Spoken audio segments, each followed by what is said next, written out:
The courtroom fell silent. A young black boy looked directly at the judge and, with quiet confidence, said, "I'm your son." His words stunned everyone. The judge froze as if time had stopped. The room filled with whispers, but no one could comprehend what had just happened. From that moment, everything changed. Let us know in the comments where you're watching from and what you think about this story. Don't forget to subscribe to the channel and hit the notification bell to catch the rest of the story. The courtroom was a cold, sterile place, its walls pale and lifeless, mirroring the indifference of the world outside. In the midst of it all sat a boy, no older than 12, his slight frame swallowed by the oversized wooden chair. His skin glowed with the rich, deep hue of youth, but his eyes told a different story. They were wide and watchful, carrying the weight of someone who had seen far more than his years should allow. He had grown up in the crumbling shadow of the city, in a neighborhood where hope seemed like a myth and survival was the only goal. His world was one of cracked sidewalks, broken windows, and the ever-present hum of danger. Hunger wasn't an occasional pang, it was a constant companion. Clothes were hand-me-downs of hand-me-downs, their thin fabric offering little protection against the cold nights. But it wasn't just the poverty. It was the humiliation that came with it. The whispers when he entered a store, the suspicious glances that followed him down the aisles, the sneers from people who assumed he was trouble simply because of the color of his skin. He had learned early on to keep his head down, to stay silent, to move through the world as if he were invisible. But no amount of invisibility could save him the day the police came. It had been a normal evening, or as normal as evenings ever were in his life. He was sitting on the curb outside the dingy apartment building where he lived, sketching in a battered notebook he'd found in the trash. Drawing was his escape, the only thing that made him feel like he could create something beautiful in a world so ugly. He didn't even see the officers until they were right in front of him, their voices sharp and commanding. He was accused of stealing a wallet, a crime he hadn't committed, one he didn't even understand. The witnesses were strangers, their faces filled with certainty as they pointed at him. There was no evidence, but in the eyes of the law, his existence was evidence enough. He was poor. He was black. He was there. And so he found himself in court, a boy against the full weight of a system designed to crush him. His public defender was a tired-looking man with too many cases and not enough time.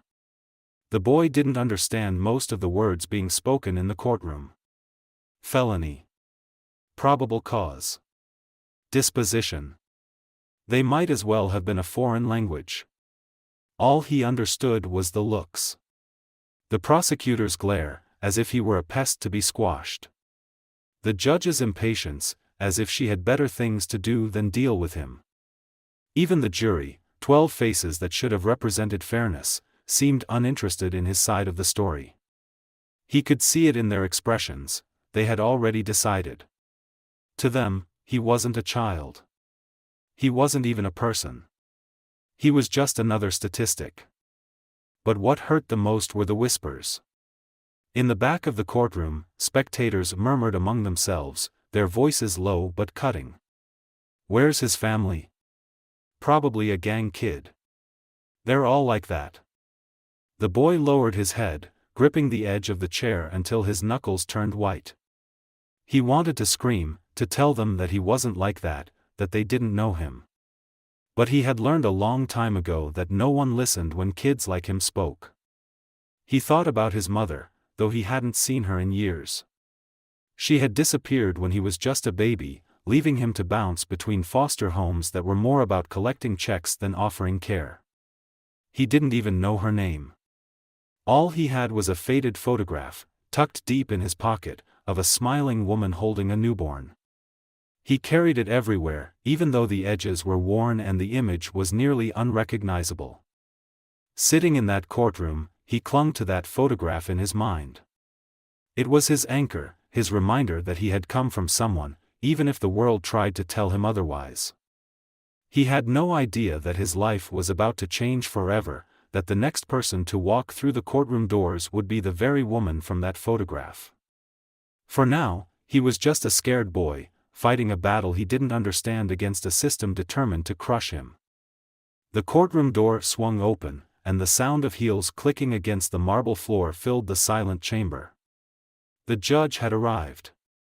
The air seemed to change as she entered, carrying with her an unshakable authority that demanded attention. She walked with the precision of someone who had spent years perfecting the balance between confidence and restraint, her black judicial robe flowing behind her like a cloak of justice. Her name was Judge Naomi Ellis, a figure as imposing as she was enigmatic. Her skin, the color of polished mahogany, reflected the light streaming in from the tall windows, giving her an almost ethereal glow. Her eyes, sharp and piercing, scanned the room with the keen intuition of someone who had spent her life deciphering truths hidden behind lies. Yet, behind that sharp gaze, there was something else, something heavier. A shadow that even her flawless composure couldn't completely conceal. Naomi was no stranger to this courtroom or the weight of her role within it. She had fought harder than most to sit in that chair, to wear that robe, to wield the gavel that symbolized justice. The world she had grown up in was not kind to women like her, black, ambitious, and unwilling to bow to the limitations society tried to impose. Racism wasn't a concept she read about in books, it was a force she had battled every day of her life. From her first day in law school, where professors underestimated her, to her early days as a public defender, where clients doubted her abilities simply because of her appearance, she had endured it all. But Naomi was more than her struggles. She was brilliance and fire, intellect and resilience. Every court case she won, every precedent she set, was a testament to her refusal to be silenced. She had become a symbol, not just for herself, but for others who looked at her and saw the possibility of what could be achieved. Yet the world often forgot that symbols, too, could break. Years ago, Naomi had experienced a loss so profound it had nearly consumed her. Her son, her only child, had been stolen from her life. He had been barely a year old, a chubby-cheeked baby with a giggle that could light up a room. One moment he was there, strapped into his stroller during a routine trip to the park, and the next, he was gone. The search had been exhaustive, the grief immeasurable. Days turned into weeks, weeks into months, and eventually, she had been forced to accept the unthinkable: her son was never coming back. The pain had shaped her, hardening her resolve to fight for justice in a world that seemed indifferent to suffering. But it had also left scars. Every time she saw a child in her courtroom, every time she heard a story of a family torn apart, the memories resurfaced, raw and unrelenting. She had learned to bury them, to lock them away behind the steel walls of her professionalism. Until now. As she took her seat behind the bench, Naomi's gaze settled on the defendant. A boy, no older than 12, sat quietly at the defense table. His skin was dark, his frame thin and fragile, as though the weight of the world had already crushed the life out of him. Something about him caught her attention, a familiarity she couldn't place. For a moment, her composure faltered. Her hand, resting on the edge of the bench, trembled slightly before she steadied herself. She shook off the feeling. This was just another case, another name in a docket filled with too many stories of broken lives. She had learned long ago not to let emotion interfere with her duty. Still, as she glanced down at the boy's file, a strange unease settled in her chest. The boy had been accused of theft, but the details were murky. No solid evidence, conflicting testimonies, and a prosecutor too eager to convict. It was a pattern she had seen too often, particularly when it came to defendants who looked like this boy. The room quieted as Naomi prepared to speak, her voice steady and authoritative. "Court is now in session," she announced, her words cutting through the tension like a blade. But as she spoke, the boy lifted his head, and their eyes met. His gaze was steady, unwavering, and something passed between them, an unspoken recognition neither could fully understand. It was in that moment, as she stared into his wide, searching eyes, that the first crack appeared in the walls Naomi had built around herself. She didn't know why, but she couldn't shake the feeling that this boy was different. And for the first time in years, the past she had worked so hard to forget began to claw its way to the surface. The courtroom buzzed with the low hum of tense whispers, the kind that floated just below the threshold of audibility. The prosecutor paced in front of the jury, delivering a monologue laced with pointed accusations. The boy sat silently at the defense table, his small hands clenched into fists on his lap. His attorney, a frazzled man with papers spilling from his briefcase, barely made eye contact with him. It felt like the boy was alone in the room, drowning in a sea of indifference and hostility. Judge Naomi Ellis observed the scene with her characteristic stoicism, though an unshakable feeling of unease had been with her since she first laid eyes on the boy. She didn't understand it. There was something in the set of his jaw, the way his eyes seemed to plead for something far deeper than justice, that unsettled her. She chalked it up to her years on the bench. After all, cases involving young defendants always gnawed at her, too many lives thrown away before they'd even had a chance to begin. The prosecutor's voice droned on. Ladies and gentlemen of the jury, this boy, this defendant, may look young, but he is old enough to know the difference between right and wrong. He chose to steal, and now he must face the consequences of his actions. The words cut through the boy like shards of glass, but he kept his head down. He knew better than to look at the jury. Their faces had been cold and distant since the trial began. He felt invisible, a ghost sitting in plain sight. But when the prosecutor turned his gaze toward him, pointing a finger for emphasis, something inside the boy snapped. He raised his head, his eyes locking onto the judge. Time seemed to slow as he took in her face, the high cheekbones, the arch of her brow, the way her dark eyes held both power and an inexplicable sadness. Something stirred in his memory, faint and fleeting, but undeniable. It was as though he'd spent his entire life searching for a face he didn't know he was missing. And now, it was right in front of him. Without thinking, he stood. The scrape of his chair against the floor echoed like a gunshot in the hushed room. Every head turned toward him, including Judge Ellis, whose brows furrowed in surprise. "You," his voice wavered, barely above a whisper at first. He cleared his throat and spoke again, louder this time. "You are my mom." The words hung in the air, thick and heavy, as if the very walls of the courtroom were holding their breath. For a moment, no one moved. The prosecutor froze mid-gesture, the jury stared wide-eyed, and the defense attorney dropped his pen, his mouth opening and closing like a fish out of water. But the most stunned person in the room was Judge Naomi Ellis. She blinked, her carefully composed mask cracking for the briefest of moments. Her hand, which had been poised over the gavel, hovered uncertainly. "Excuse me," she said, her voice quieter than she intended. "You're my mom," the boy repeated, his voice steadier now. There was no anger or defiance in his tone, only raw, unfiltered certainty. "I know it. I remember you." A ripple of murmurs spread through the courtroom. Spectators leaned toward each other, whispering furiously. The bailiff shifted uncomfortably, glancing at the judge for guidance. Naomi's heart thundered in her chest, but her face remained impassive. Years of judicial training had taught her how to control her emotions, even when her world felt like it was spinning out of control. "This is highly inappropriate," she managed to say, her voice sharp and clipped. "You will sit down immediately, or I will have you removed from this courtroom." But the boy didn't flinch. He stood his ground, his small frame radiating a courage that defied his years. "I'm not lying," he said, his voice breaking slightly. "You're my mom. I know it." Naomi's fingers tightened around the gavel, her knuckles turning white. The logical part of her brain screamed that this was a desperate ploy, a lie from a child trying to escape the consequences of his actions.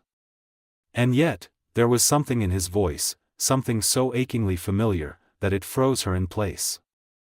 Her mind raced, fragments of memories surfacing unbidden. A baby's laughter. Tiny hands gripping her finger. A stroller left unattended for one fatal moment. The prosecutor broke the silence, his voice dripping with derision. "Your Honor, this is clearly an attempt to derail the proceedings. The defendant is trying to manipulate the court." The boy turned to him, his voice rising with desperation. "I'm not lying. She's my mom. She is." "Enough," Naomi said, her voice cutting through the commotion like a blade. The room fell silent. She stared at the boy, her eyes searching his face as if seeing him for the first time. "Approach the bench," she said, her tone leaving no room for argument. The boy hesitated, his small body trembling, but then he nodded and stepped forward. Naomi leaned slightly forward in her chair, her heart pounding as she studied him. There was something in his eyes, those deep, soulful eyes, that stirred a memory she had buried long ago. "State your name," she said quietly, her voice almost gentle. "Michael," he replied, his voice barely audible. "Michael Ellis." Naomi's breath caught in her throat. The world around her seemed to blur, the voices in the courtroom fading into a distant hum. For the first time in years, she felt the walls she had so carefully built around her heart begin to crumble. The courtroom atmosphere shifted sharply in the wake of the boy's shocking declaration. The initial wave of stunned silence had been replaced with a storm of skepticism and outright hostility. Michael, still standing near the defense table, felt the weight of every eye in the room bearing down on him. The whispered judgments from the spectators grew louder, their words laced with scorn. "Just another delinquent trying to wiggle his way out," someone muttered from the back. The prosecutor, emboldened by the murmurs of disapproval, stood and smoothed his tie with a satisfied smirk. His voice carried a cutting edge as he addressed the judge. "Your Honor, this outburst is nothing more than a desperate ploy," he began, gesturing toward Michael with a theatrical flourish. "It's a blatant attempt to manipulate the court and distract from the very real charges against him." He turned to the jury, his expression one of exaggerated incredulity. "Let's not forget why we're here. This boy has been accused of theft, a crime with credible witnesses. And now, in the face of overwhelming evidence, he concocts this absurd story? That the presiding judge is somehow his mother?" He let the word hang in the air, dripping with disdain. The jury nodded almost imperceptibly, their expressions hardening. Michael saw it, felt it, the way they had already dismissed him. He was no longer a boy to them, he was a symbol, a stereotype, a convenient scapegoat. The systemic cruelty he had faced his entire life now bared its teeth. The prosecutor leaned into the tropes society had fed him, painting Michael as a product of a broken community. "This is exactly the kind of behavior we've come to expect," the prosecutor continued, his voice swelling with righteous indignation. "No accountability, no respect for the law. Just another example of—" "Enough," Judge Ellis interjected, her voice sharp. The courtroom stilled, and for a brief moment, Michael felt a flicker of hope. But even her tone, commanding as it was, couldn't erase the whispers of doubt creeping into her own mind. Naomi Ellis had spent years on the bench, presiding over countless cases. She knew the patterns, the excuses, the manipulations that often emerged in moments of desperation. Yet there was something about this boy, his certainty, his anguish, that she couldn't ignore. Still, the accusations persisted. Michael's defense attorney, overwhelmed and visibly unprepared, struggled to counter the prosecutor's aggressive narrative. "Your Honor, my client has repeatedly denied the charges against him. He doesn't have a history of criminal behavior, Anne." The prosecutor cut him off with a derisive laugh. "No history? Isn't it true that the defendant has been in and out of foster care? That he's had multiple run-ins with school authorities? Shall we pull his disciplinary record to remind the court of just how innocent this boy is?" Michael's shoulders tensed, his hands clenching into fists. He wanted to yell, to scream that those records didn't tell the whole story. They didn't explain how he'd been punished for defending himself against bullies or how his teachers had labeled him a troublemaker before he even had a chance to prove them wrong. They didn't capture the times he'd been followed in stores or stopped by the police for no reason other than existing in the wrong neighborhood. The prosecutor wasn't finished. And let's address the so-called mother claim. There is absolutely no evidence to support it. What we have here is a young man who will say or do anything to avoid facing the consequences of his actions. Michael's voice, small but steady, broke through the din. "I'm not lying." The prosecutor turned to him, his expression almost predatory. "Oh? And what proof do you have, young man? A memory? A feeling? That's not how the law works." Michael felt his resolve falter. He looked toward Judge Ellis, hoping for something, a sign, a word, anything to show she believed him.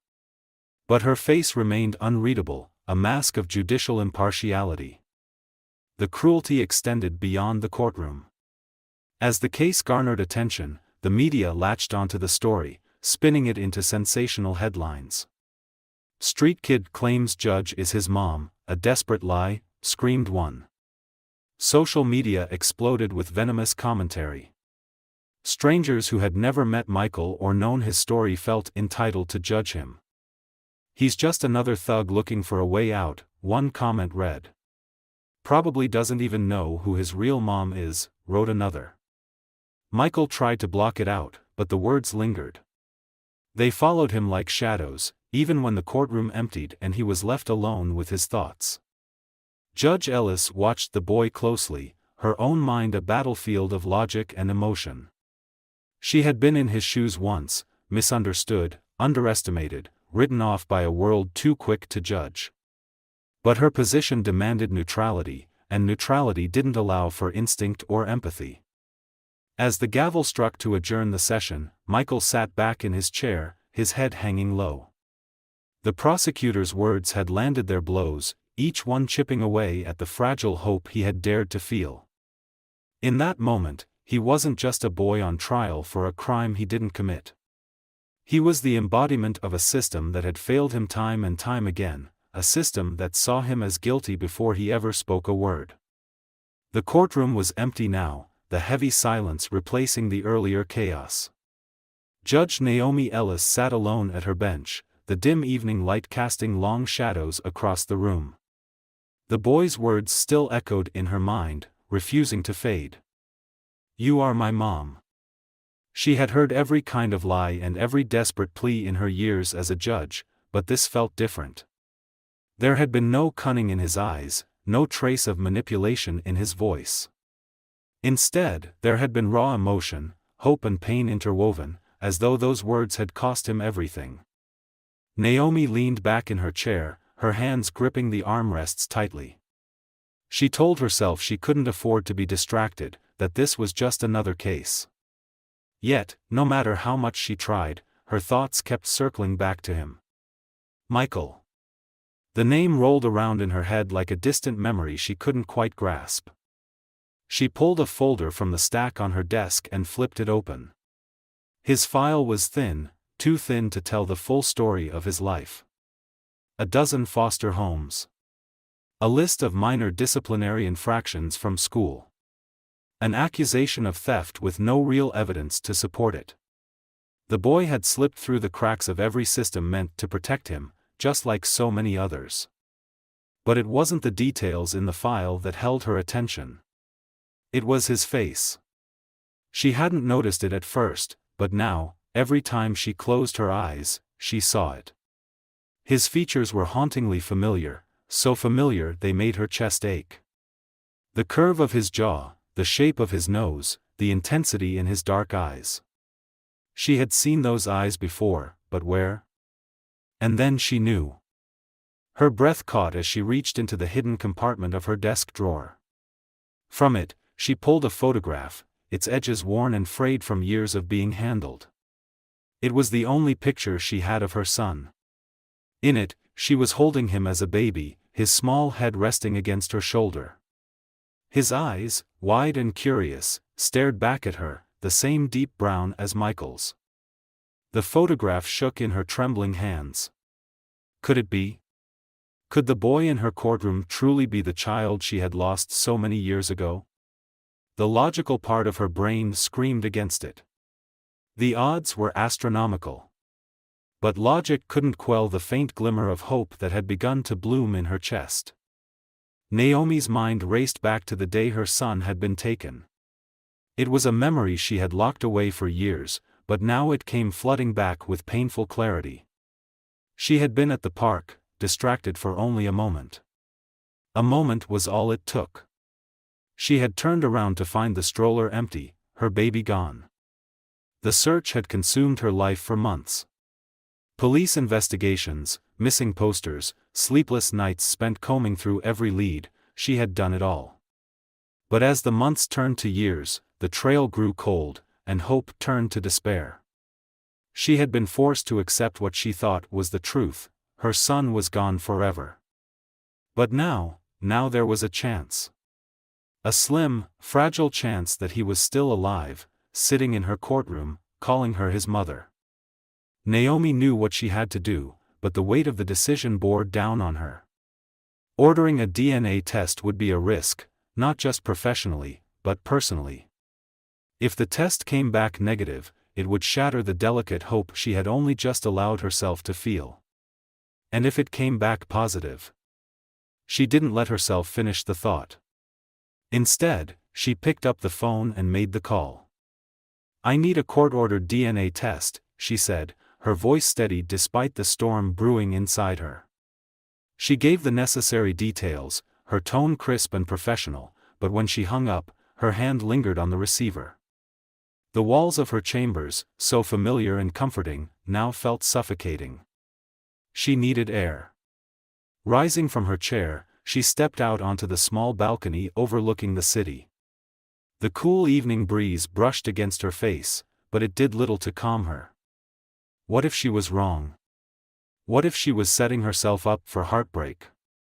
But another thought followed close behind: what if she was right? The next day, when the court reconvened, Naomi's demeanor was as composed as ever. She didn't let the boy see how his words had shaken her. She couldn't. Not yet. But as she announced the DNA test, she felt the weight of her decision settle on her shoulders. "This court will take a recess until the results of the DNA test are available," she said firmly, her gaze sweeping over the room. "Until then, I remind all parties to withhold judgment and focus on the facts." Her words were met with mixed reactions. The prosecutor rolled his eyes, clearly annoyed at what he perceived as a pointless delay. Michael's attorney looked relieved, though it was clear he didn't fully understand what was happening. But it was Michael's face that caught Naomi's attention. His eyes widened, and for a moment, she saw something there: hope, tentative and flickering, like a flame struggling against the wind. As the courtroom emptied, Naomi sat alone at her bench, staring down at the photograph in her hand. She had spent years fighting for justice, for fairness, for the truth. Now, for the first time, she was fighting for something she had never dared to hope for: the return of the son she thought she had lost forever. The courtroom was silent as Judge Naomi Ellis stepped down from the bench. Every eye in the room followed her, the air thick with anticipation. Michael stood in the center of the room, his small frame trembling as tears streaked his face. He didn't move, didn't speak, he simply stared at her, his eyes full of longing and disbelief. When she reached him, Naomi hesitated for only a second before opening her arms. It was all the invitation Michael needed. He rushed to her, burying his face in her chest as she wrapped him in an embrace that felt like a lifetime in the making. The room held its breath, the weight of the moment pressing down on everyone present. The hardened jurors, the cynical prosecutor, even the bailiff, none could look away. For a brief moment, the walls of the courtroom became irrelevant. Justice, laws, and procedure faded into the background as mother and son reunited for the first time in over a decade. "I've got you," Naomi whispered, her voice trembling. "You're safe now. I'll never let you go again." Michael clung to her, his sobs muffled against her robe. "I knew you'd come," he choked out. "I always knew." The joy of their reunion was overwhelming, but Naomi could already feel the shadow of what lay ahead. This embrace, this moment, was just the beginning. There would be battles to fight, questions to answer, and wounds to heal. But for now, all that mattered was the boy in her arms and the love that had survived everything to bring them back together. The discovery of the DNA results was only the first step. Judge Naomi Ellis's reunion with her son brought her a fleeting moment of joy, but it was quickly overshadowed by a singular, burning question: who took him from me? Michael's abduction wasn't just a crime, it was a fracture in her life, a crack that had never fully healed. Now, with him back in her arms, she realized that finding the answer to this question wasn't just about closure. It was about justice, not only for her family but for the countless others who might still be suffering at the hands of the same perpetrators. Naomi was no stranger to the world of investigations and bureaucracy, but this time, it was personal. She initiated a private inquiry, knowing full well that relying on the same system that had failed her once before would yield little. The truth, however, would turn out to be darker than she could have imagined. The first pieces of the puzzle came from Michael himself. Sitting in Naomi's home, now their home, he began to share fragmented memories of his life. "I don't remember much about when I was really little," he admitted, his voice quiet and cautious. "I just know there was this man. He used to call me boy like I didn't have a name. He didn't like when I talked too much." Naomi's chest tightened. She had to force herself to stay calm, to let him speak at his own pace. "There were others," Michael continued, his gaze fixed on the floor. "Other kids. We weren't allowed to leave. If someone tried, they didn't come back." The words were chilling, and they confirmed Naomi's growing fears. This wasn't a random kidnapping. Michael's abduction was part of something organized, something calculated. The investigation moved swiftly once she connected with a trusted detective, someone she knew from her years in law. Detective Carmen Lee was sharp, relentless, and, most importantly, someone Naomi could trust to keep the case discreet. Together, they began piecing together a trail of evidence that had been cold for years. The first breakthrough came from an old police report filed shortly after Michael's disappearance. The report described an eyewitness who had seen a suspicious van near the park on the day he was taken. At the time, the lead had been dismissed due to lack of corroboration. But now, with new resources and technology, Detective Lee was able to trace the van to a shell company linked to a known trafficker. That's when the scope of the operation began to reveal itself. The trafficker wasn't just a small-time criminal. He was connected to a network that spanned multiple states, an underground system that exploited vulnerable children for labor, illegal adoption, and worse. Naomi sat in her chambers late one night, staring at the files Detective Lee had sent over. The names, the connections, the evidence, it was overwhelming. What sickened her the most was the realization that some of the people involved weren't shadowy criminals lurking in alleys. They were individuals who had sworn to protect and serve, police officers, social workers, even attorneys. These were the same people she had trusted, the same system she had dedicated her life to. They had failed her, and countless others. The most damning piece of evidence came in the form of a ledger discovered in a raid on one of the traffickers' safe houses. It listed names, dates, and dollar amounts, transactions for children as though they were commodities. Naomi's stomach turned as she scanned the list, her eyes landing on an entry from over a decade ago. Male, approximate 1 year old. Transaction complete. $25,000. Her hand trembled as she read the details. This was Michael. Her son had been sold. The truth was a knife to the heart, but Naomi refused to let it destroy her. Instead, it fueled her resolve. She began to work tirelessly with Detective Lee, using every resource at her disposal to bring the network down. As the investigation deepened, it became clear that this wasn't just a case of corruption.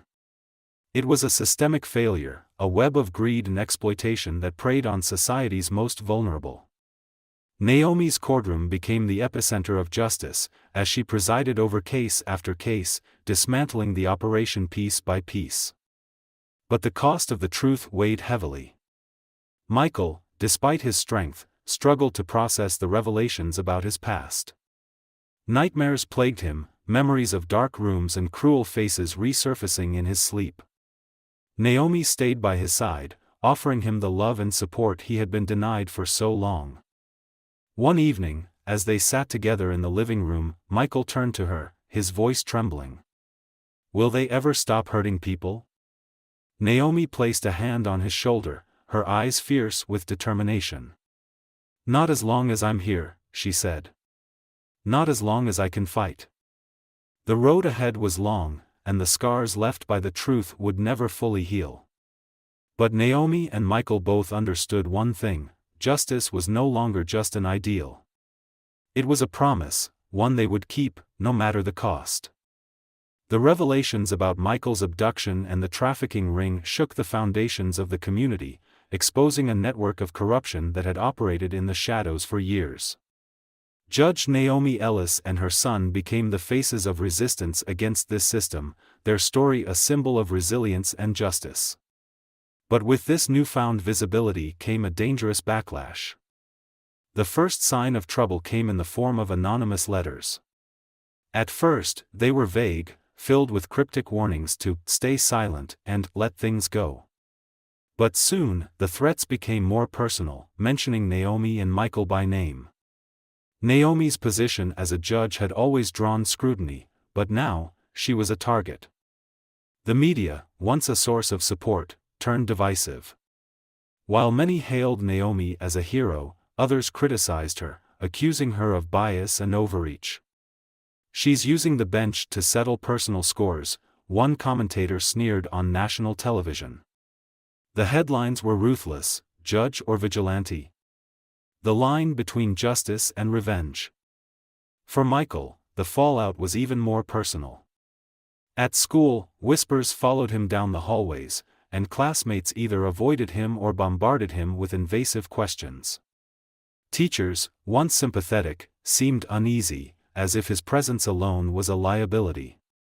One afternoon, he found a crude drawing in his locker, a stick figure labeled "thief" hanging from a noose. Naomi struggled to shield him from the worst of it, but even she couldn't control the tide of hatred. Their home, once a sanctuary, was no longer safe. Protesters gathered outside, some carrying signs calling her a hero, others spewing venomous accusations. The tension grew so severe that Naomi had to request police protection, a bitter irony, considering her fight against corruption within the same institution. Behind the scenes, powerful figures implicated in the trafficking ring began mobilizing against her. They filed complaints, questioning her ability to remain impartial as a judge. Old cases she had presided over were scrutinized, with whispers of misconduct swirling in legal circles. Naomi knew this was retaliation, an attempt to discredit her and silence the truth she had uncovered. The pressure was unrelenting.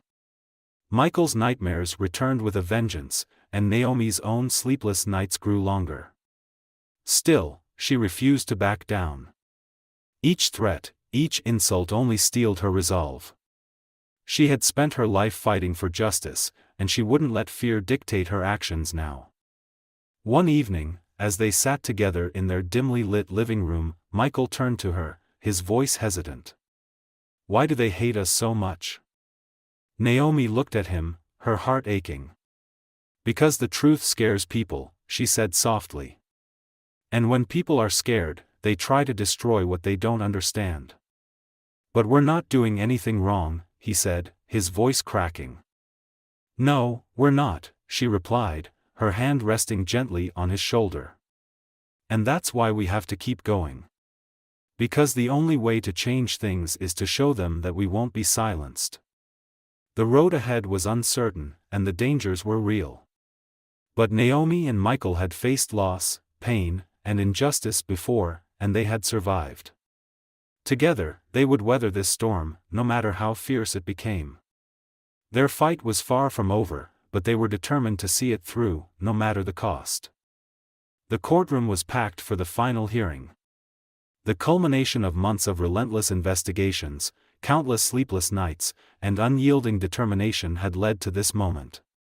Judge Naomi Ellis sat at the bench, her presence commanding as always, though the lines of exhaustion were etched deeply into her face. Michael sat in the front row, his small hands clutching the edge of the pew, his eyes fixed on the proceedings. The last pieces of the trafficking ring had been dismantled, and the people responsible, law enforcement officers, social workers, and high-ranking officials, now stood accused before a court of law. The evidence was irrefutable: ledgers, testimonies, and confessions that painted a chilling picture of a system corrupted by greed and power. Naomi had done what few thought possible. She had not only reunited with her son but had also torn down a network that had thrived in darkness for years. Yet, the cost of this victory was staggering. In the process of exposing the truth, Naomi had faced constant threats to her life and Michael's safety. Her home had become a fortress, guarded day and night. Her reputation had been dragged through the mud, her integrity questioned at every turn. Michael, too, had borne the brunt of public scrutiny, his trauma exploited by a media eager for sensational headlines. And then there were the personal sacrifices. Naomi's career, once untouchable, now hung by a thread. Colleagues distanced themselves, unwilling to be associated with her crusade. She had become a polarizing figure, hailed as a hero by some and vilified by others. But as the final judgment was read, a wave of relief washed over the room. The ringleaders were sentenced to life in prison without parole, their empire of exploitation dismantled for good. Naomi allowed herself a small, rare smile, though her heart remained heavy with the knowledge that many victims might never fully heal. She glanced at Michael, who looked up at her with a mixture of pride and gratitude. Their journey had been harrowing, but in his eyes, she saw the resilience that had kept them both going. She had fought for him, and he had given her a reason to fight. As they walked out of the courtroom together, the crowd of reporters surged forward, shouting questions and snapping photos. Naomi paused, her hand resting on Michael's shoulder, and spoke directly to the cameras. "This victory is not just ours," she said. "It belongs to every victim who has been silenced, to every family that has suffered, and to everyone who believes in justice. We cannot change the past, but we can fight to ensure that this never happens again." Her words resonated, carried far beyond the courtroom walls. For many, her fight became a symbol of hope, a reminder that even in the face of overwhelming odds, justice could prevail. Later that evening, Naomi and Michael sat together on the steps of their home. The world outside was still buzzing with the aftermath of the trial, but here, in this quiet moment, they found solace in each other. "Do you think it's really over?" Michael asked, his voice barely above a whisper. Naomi looked at him, her heart swelling with love. "The fight for justice is never truly over," she said. "But we've made a difference. And that's what matters." Michael nodded, leaning his head against her shoulder. They sat like that for a long time, two survivors who had found their way back to each other against all odds. What did you think of this story? Let us know in the comments. Don't forget to subscribe to the channel for more stories that inspire, challenge, and move you. Your support means everything.